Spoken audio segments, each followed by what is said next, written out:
guud ee maamul wanaagga gudoomiyaha ururka now iyo komishaneerada qaranka Jamhuuriyadda Soomaaliland HIV/AIDS-ka oo hogaaminaya agaasimaha fulintu runtii iyo hay'adaha madaxa banaan UNICEF IOM iyo Bisha Cas iyo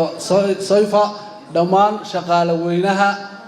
Solak ee maanta madashan isugu yimi iyo frontiyeerka qiimaha leh Bisha Cas dhamaantiiba waxaan leeyahay iyo bahweynta maanta maalinteedii ay tahay waxaan leeyahay assalaamu calaykum wa rahmatullaahi ta'ala wa barakaatuh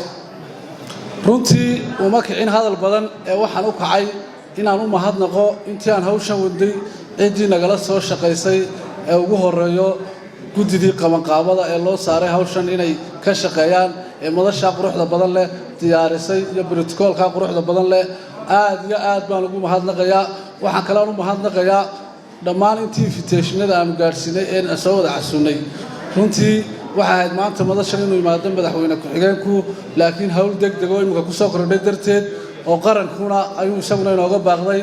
aad iyo aad noo idinka mahadnaqayaa runtii komishanka dee xaaladiisa iyo sidii nilii sheegayba agaasimaha fulinta ayaa kale ka warrami doona xaaladdu halkay maraysana agaasimaha daaweynta iyo daryeelka ayaa inooga warrami doonta insha allahu tacaala dhammaantiinna waan idin soo wada dhaweynaynaa aad iyo aadna waa u mahadsantihiin kolley waxaan jecelahay dee fariinta wacyigelinta ee ballaaran ee komishanka ka imanaysa mar walba in dee la dhiirigeliyo dadka waan la socno insha allahu tacaala xawaarana aan ku dhaqaajino maadaama xaaladdu kolba isbedelaysa insha allahu tacaala aad iyo aadna waan idinku mahadnaqayaa intaasu baan u kacay waxaanaan jecelahay xaalad maanta waa maalin sabtiye cid kastoo hadlaysa insha allahu tacaala inay noo soo koobto asalaamu calaykum waraxmatullaahi wabarakaatu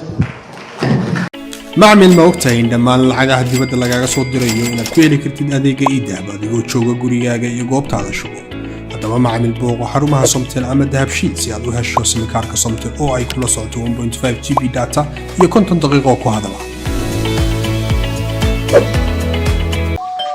masha Allah soo dhawaada